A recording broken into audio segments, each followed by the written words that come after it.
This one is for you, Kat.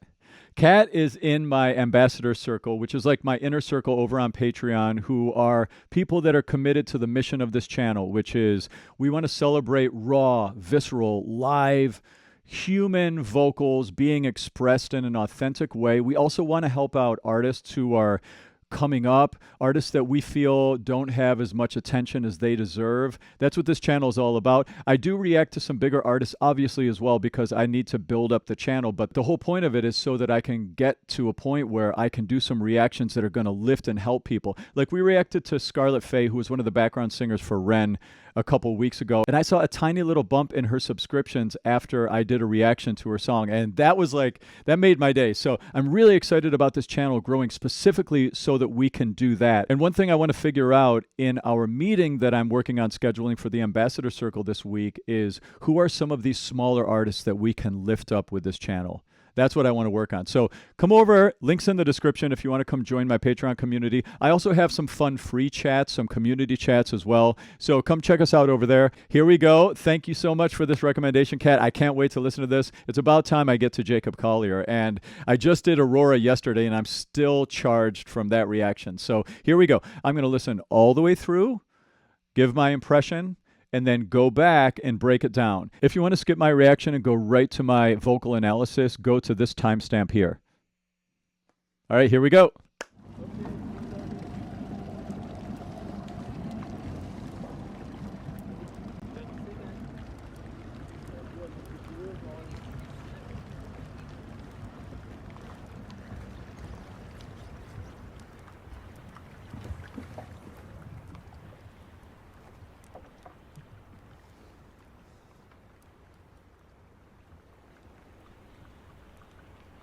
Wow.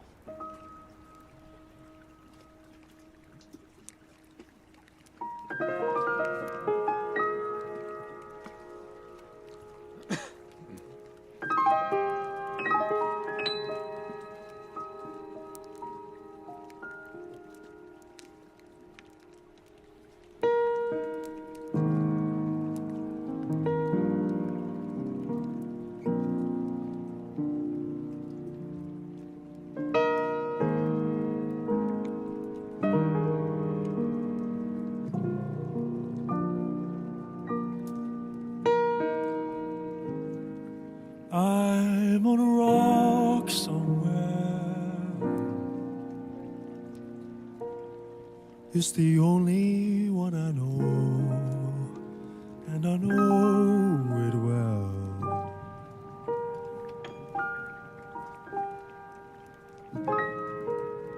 Somehow I know you're there, and I'm waiting on the world.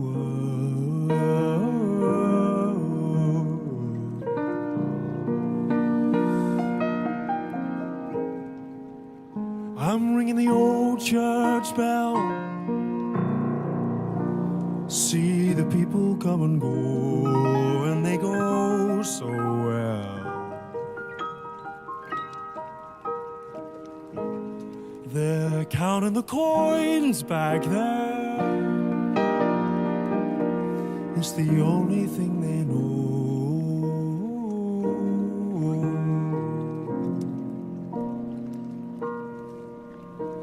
And even when I'm wide awake, I know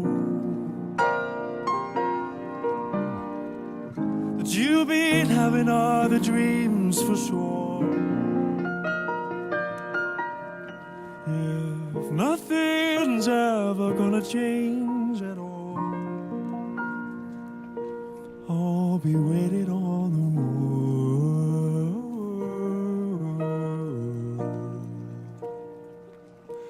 only waiting on the world.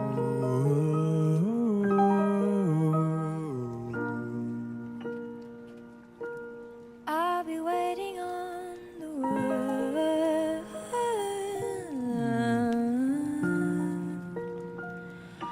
I'll be waiting on the world.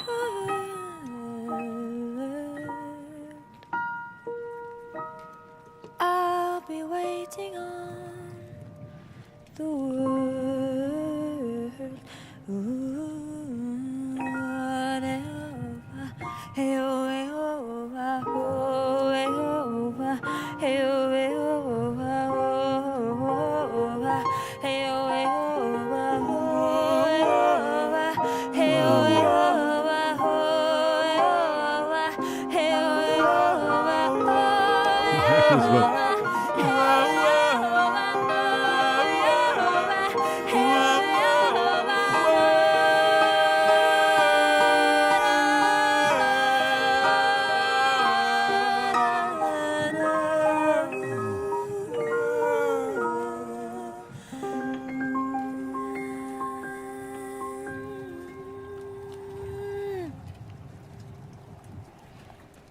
You cannot eat maniono. You cannot eat maniono. When the last tree has fallen and the rivers are poison, you cannot eat maniono. You cannot eat maniono. I'm on a rock You cannot eat maniono. on a rock When the last tree somewhere. has fallen and the rivers are poison, you cannot eat maniono. I'll get the coins back.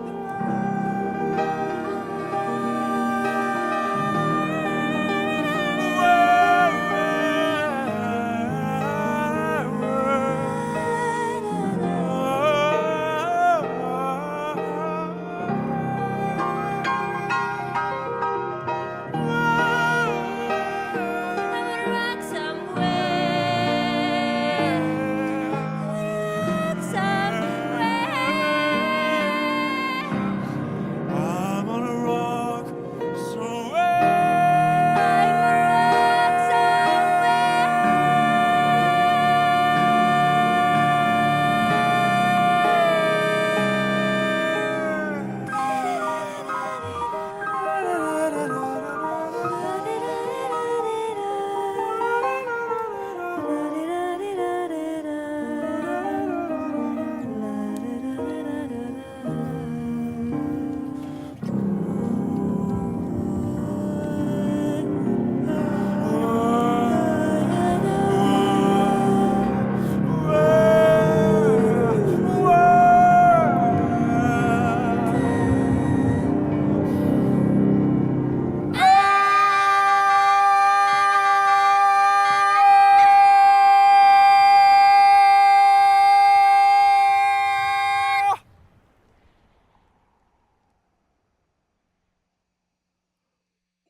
What? Oh my. Wow. I'm still in a full body goosebump reaction. This is the second time I listened to Aurora yesterday for the first time with her song Runaway. I feel like I'm still in a leftover goosebump state of being from that. Oh my God. Wow. Wow. Oh, yes. Yes. Yes. That blew me away. That's this. Oh my God. I have so much to say about this. First off, the biggest thing to talk about is the message, right? Artists like Jacob Collier and Aurora, who are using their platforms to try to push social change and change the thinking of the collective consciousness. Oh, yes, yes. Like Dimash is another artist who's doing that same thing. Ren is another artist who's doing that same thing. I would even say Ray is an artist who's doing that same thing in her own way with her intimate conversations about herself through her music and the things she's been through. Oh, I love artists who are doing that for a purpose, who are using their art to do what this song is trying to do here. Oh, so beautiful. You can't eat money. Oh no, right? Like that was one of the lyrics that Aurora said. What a powerful moment in the song. I love these natural sounds. I love the combination of that open front, upright piano with the sounds of nature alongside them while they're singing. What a beautiful artistic concept. Those harmonies were incredibly intricate that they were singing and very well performed. The harmonic scape that Jacob Collier created on the piano, brilliant and complex. Those chords he's using are super, super cool.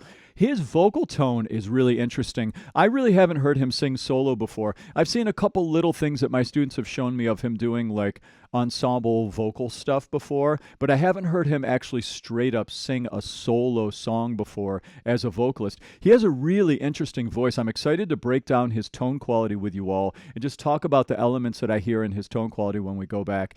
And oh, those harmony parts when he's singing with Aurora, and especially at the end, we've got to get to that end part and that crazy note that they both scream at the end. There's a lot going on. There's a weird harmony there, but there's also some extra pitches being vibrated from the false chord activation that I was hearing in that last note. Weird stuff. Super cool. All right, I'm going to go back now and start breaking it down.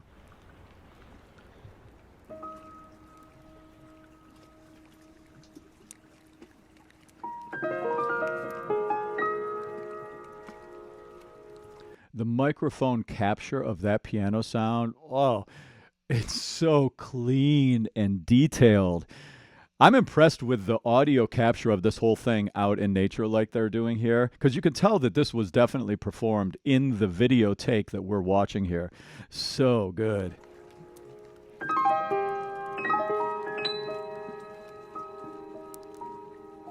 He's not finger syncing here by any means.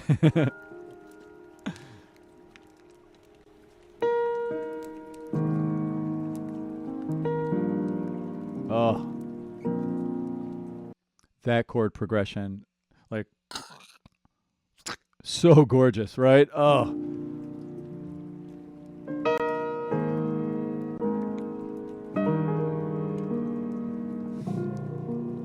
I like how close he gets to the keys when he plays.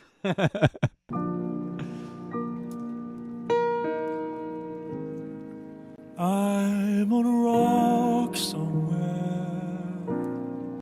Oh, his tone. All right, so what elements are making up the way he's singing right here? He's got a decent amount of openness in the back of his throat for contemporary commercial music.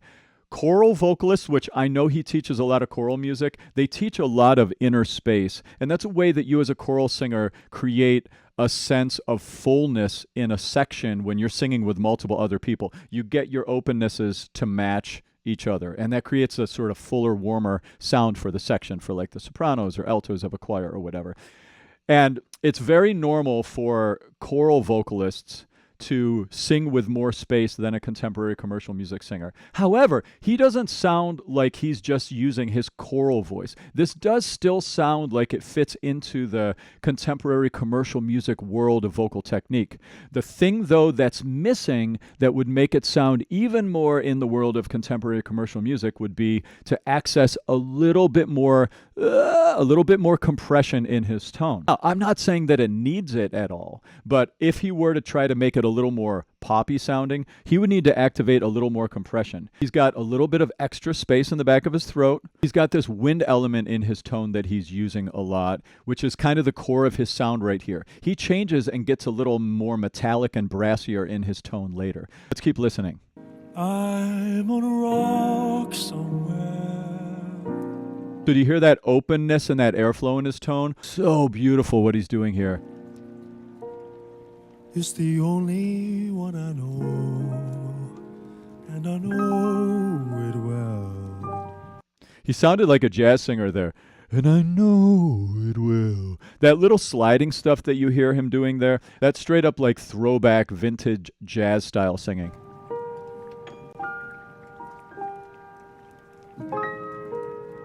Somehow I know you're there.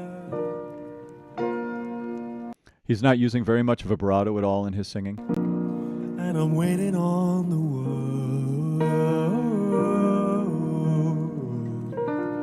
Teeny weeny bit of vibrato, just teeny weeny bit. I'm ringing the old church bell. His tone is so beautiful and warm. Notice how accessible it is. If you want to make your voice accessible, make it warm. If you want to make your voice warm, there's really 3 things that you need to be focusing on or looking at to make your voice warm. Number 1, have more airflow. Number 2, open the space inside of your voice a little bit more. Number 3, have darker vowels as opposed to brighter vowels. He's doing all 3 of these elements here to create warmth in his tone. See the people come and go, and they go so well.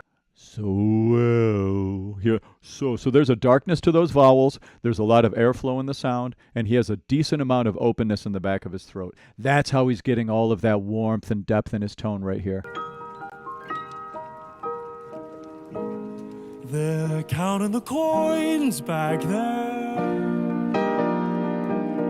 That was beautiful singing right there.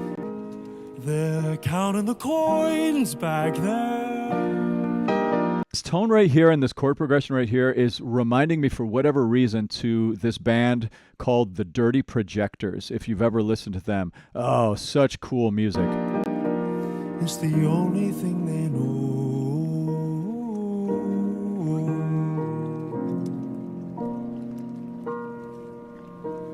And even when I'm wide awake, I know. That little chord right there was interesting. That little dissonance that he threw in there. Listen to that. Even when I'm wide awake, I know. Hear that? That wasn't an accident. I really don't think it was. You've been having other dreams for sure. His use of airflow in his tone is so, so beautiful. That's a big part of choral singing too, by the way. If nothing's ever gonna change at all, I'll be waiting on the world,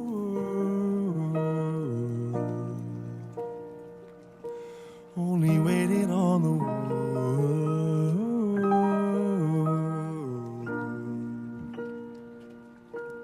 I'll be waiting on the world.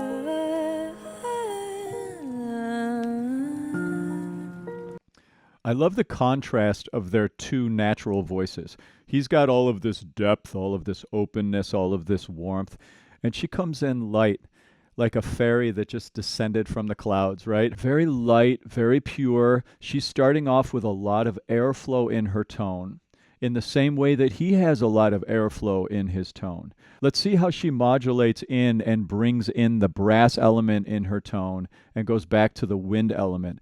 And then let's see how they work those two together. I'll be waiting on the world. I love the looseness of that. It's just so loose. It's just so easy. You know, just no, she's not pushing or trying.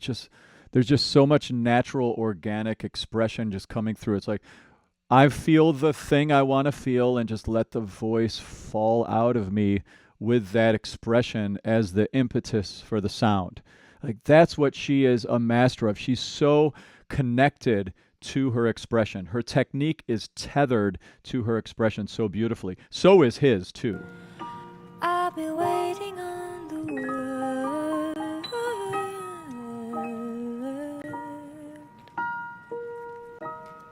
I'll be waiting on the world. Ooh, hey,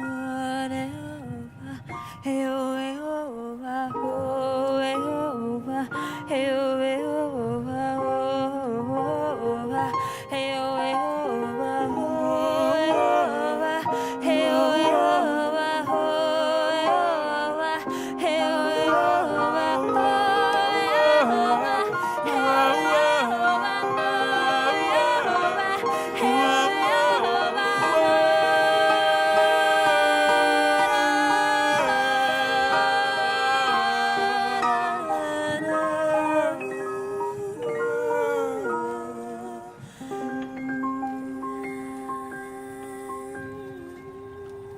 So let's talk about what happened in that musical moment.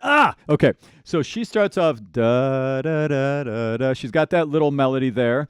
Then she jumps up to the harmony.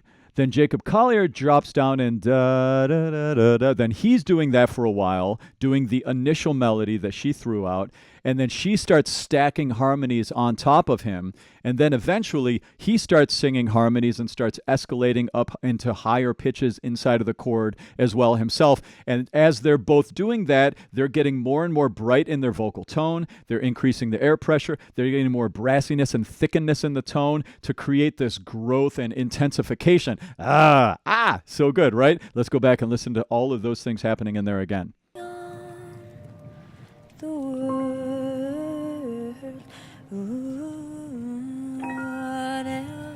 Okay. Hey, oh, hey, oh, ah, oh, hey, oh, ah, hey, oh, hey, oh, ah, oh, ah, hey, oh, hey, oh, Here we go. ah, oh, hey, oh, ah, hey, oh, hey, oh, ah. So he came in on the same thing she was singing, and now she's jumped up to a harmony above him.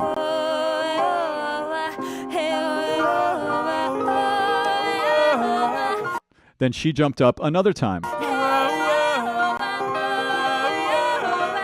Notice how it's getting brighter and brassier, more metal in the tone. Then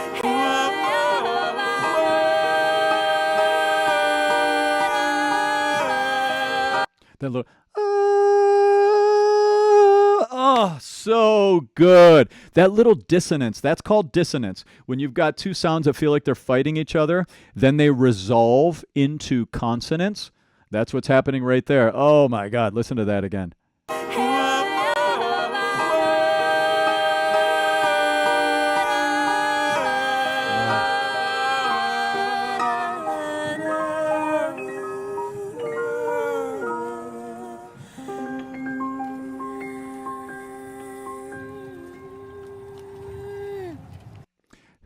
I love that face right there she made. You all were telling me yesterday in the comments on Runaway when I reacted to it that she has a really funny sense of humor, that she's silly, and you can see that in her face right there. That's so good.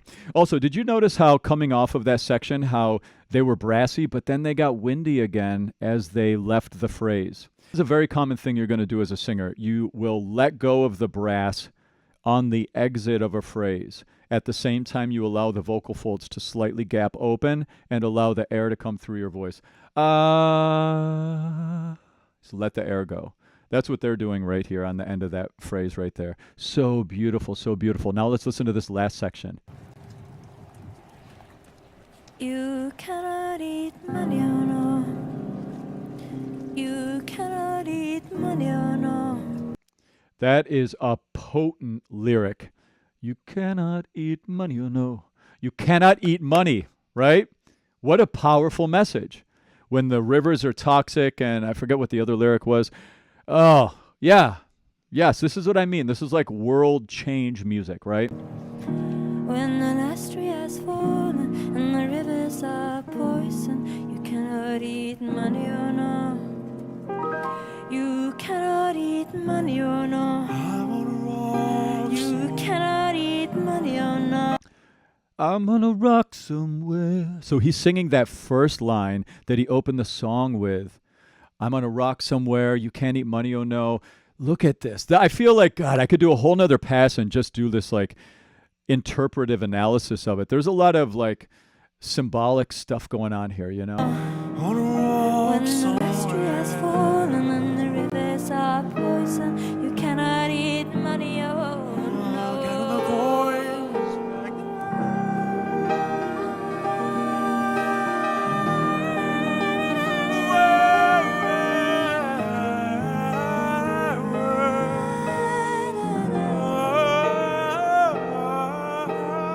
Notice how much emotion is here, and there are no words. That's the magic of the voice, and that's the magic of music. Like, you can say something without saying something, right? What's being expressed here? All of the things that this song is about are coming out in these ahs, these like woeful, longing ahs that they're sharing, and the dissonance and the harmonies and the way that they're fusing together. Oh, what a powerful piece of art.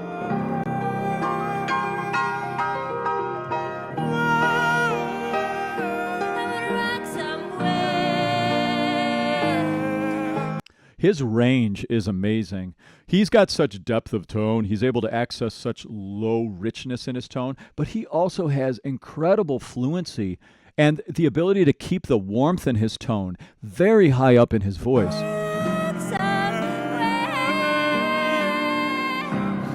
Did you hear how she got really bright on that sound? Again, one of the biggest things that Aurora is just a master of. She's got that bright, brassy, keening type of a sound where it's just like straight, clean chord closure, a lot of thickening, somewhat compressed. That sound, she's so good at that sound. And then flipping off of it into this windier tone. Listen to that again. She's just so good at mixing those elements in her singing. Brass.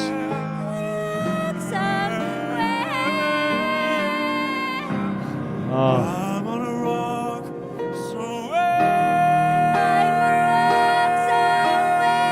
Notice his head position here. Wah! Notice how his head is tilted back a little bit, sort of angled back. That's a proper head position for contemporary commercial music when you cross up into what I call gear 2 of your chest voice, where you're going for a high note. It's not like crazy, crazy high notes like, like way up in the stratosphere, like, we're not way up there, but we're up into like the middle upper part of our chest voice. When you do that, it helps to have a little bit of a tilt to the head. I've spoken about that a lot in my Billie Eilish reactions because she really tilts. She kind of overdoes the tilting a little bit. But the tilting is helpful because when you get up into that range, your larynx is elevating. When your larynx is elevating, your tongue is getting closer to the roof of your mouth. When your tongue gets closer to the roof of your mouth, it starts to close off your oral cavity so that you can't have as much fatness to your tone when you belt. So what do you need to do? You need to tilt your head back a little bit and get the roof of your mouth away from the top of your tongue. Create a little more oral cavity space so that you can maintain the boom in the belt. If he just kept his head on straight and didn't do that little tilt back, it would have gone more into a mix or into a covered sound like you would have heard an opera singer do. I'm on a rock somewhere. See that?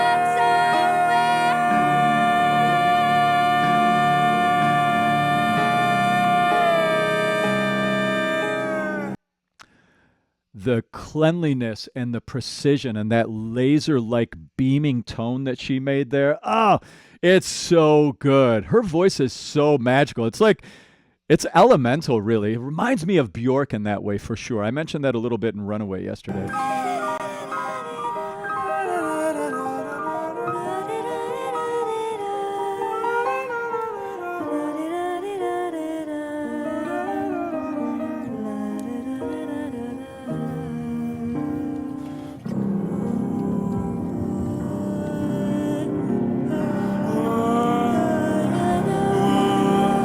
We go.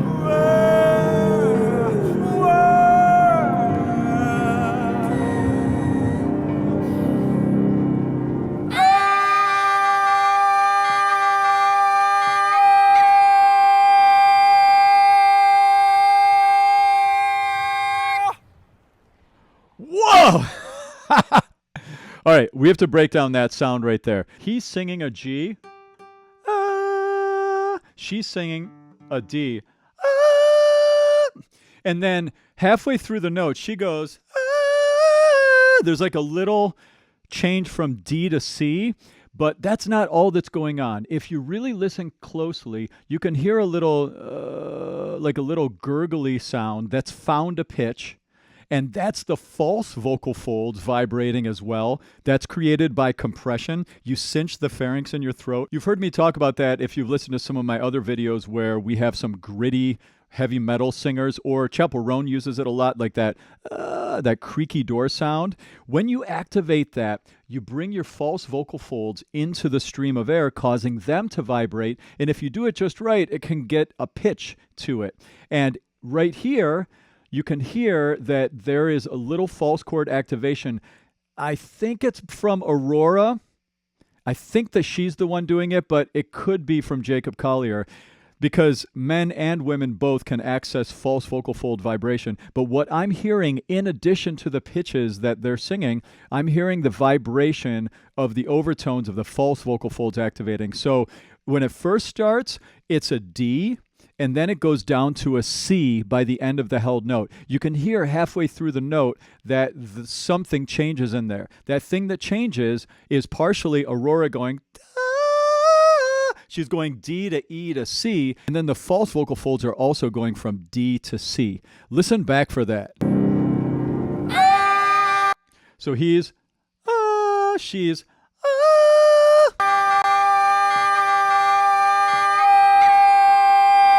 and there's like a little vowel change which also changes the overtones in it, and it changes the pitch of the false vocal folds that are vibrating. See if you can listen for that extra additional vibration of the false vocal folds there.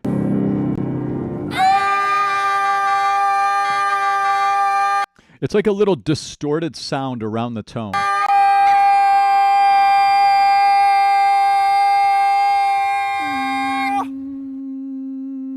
That was the pitch of the false chords there. That was a fascinating sound because there were so many overtone things happening combined with false vocal fold activation and then a pitch change in there too. I feel like I could go back and decode that a bit more. I'd love to pull that into my sound software analysis stuff and mess around with it. But man, fascinating. What a fascinating song. What an amazing performance. I am just blown away by these two. I'm blown away by Aurora. I can't wait to listen to more Jacob Collier. I've got rabbit holes inside of rabbit holes to go down. So great problems, you know. Thanks so much for this recommendation, Kat. You're a rock star. I so appreciate it. And thanks to those of you in my ambassador circle, in my inner circle. I can't thank you enough for supporting the channel and being a part of this journey with me. If you want to join the ambassador circle, come over to Patreon. The link's in my description, as well as a link to my website if you want to take some voice lessons too. So thanks for stopping by. This was so much fun. This was such a great song to react to. I would love to react to more and more music like this. So stay tuned.